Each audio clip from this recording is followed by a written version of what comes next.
They laughed at his shoes. Worn, creased, out of place. No one noticed the keys in his hand until they slipped and hit the floor. The building was designed to impress. Polished stone floors, glass walls that reflected wealth back at itself. A space where people didn't just walk, they arrived. It was the kind of place where confidence mattered more than words, and shoes mattered more than truth. The man stepped inside quietly. No entouraje, no announcement, just old leather shoes that had seen better days. They didn't shine, they didn't match the room, and they didn't belong, at least not according to the people watching. The receptionist looked up. Her eyes dropped instantly, not to his face, to his feet. Her smile hesitated, just long enough to reveal the judgment behind it. "Can I help you?" she asked, voice polite but distant. "Yes," the man replied calmly. "I'm here to meet someone." "Do you have an appointment?" she asked. "Yes." Her fingers hovered over the keyboard. "Name." He gave it. She typed, paused, typed again. Her eyebrows pulled together slightly. "You're early," she said. "That's fine," he replied. She gestured toward the waiting area. "Please have a seat." The way she said it felt less like hospitality and more like instruction. The waiting area wasn't empty. 3 men sat nearby. Tailored suits, shiny shoes, loud confidence. They spoke openly, assuming privacy belonged to them. One of them glanced at the man's shoes, then nudged the other. A smirk, a whisper.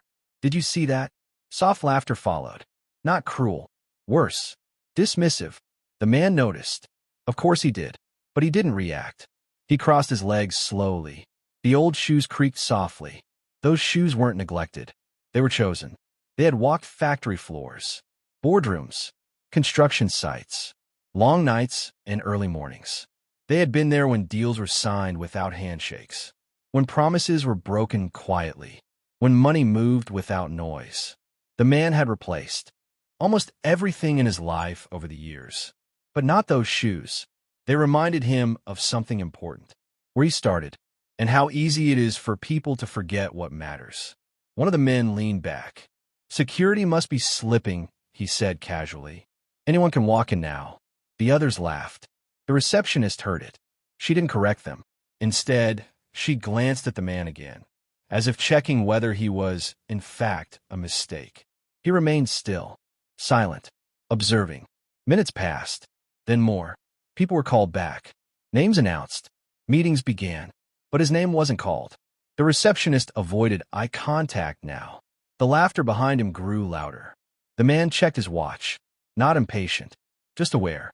What they didn't know was this. The man owned the building. Not directly, not loudly, through layers of investments and partnerships. He didn't sit in offices like this anymore. He visited when something needed to be felt, not reported. Today was one of those days. One of the suited men stood up, adjusting his jacket.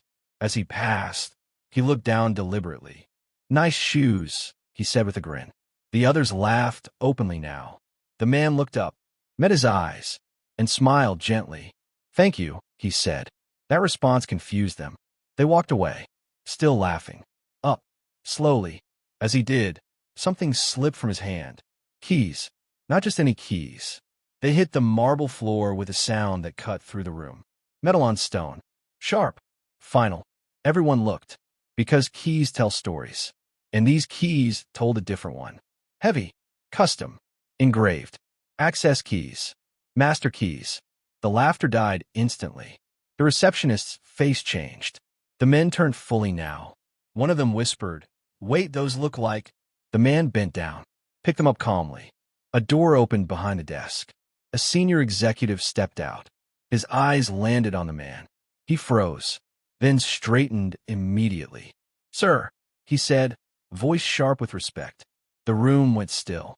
The receptionist stood up quickly. I didn't realize..." The man raised a hand gently.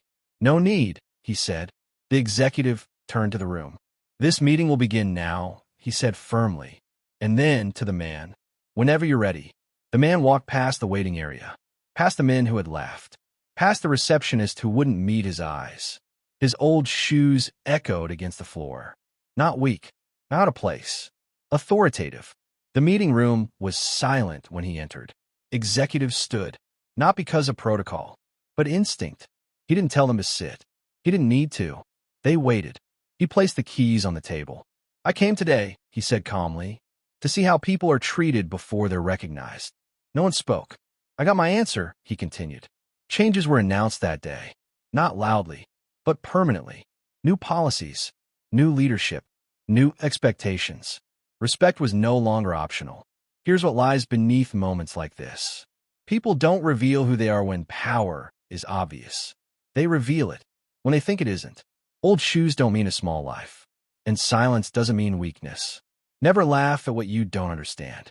Never judge what you didn't build, because sometimes the person you dismiss is the one holding every key you need.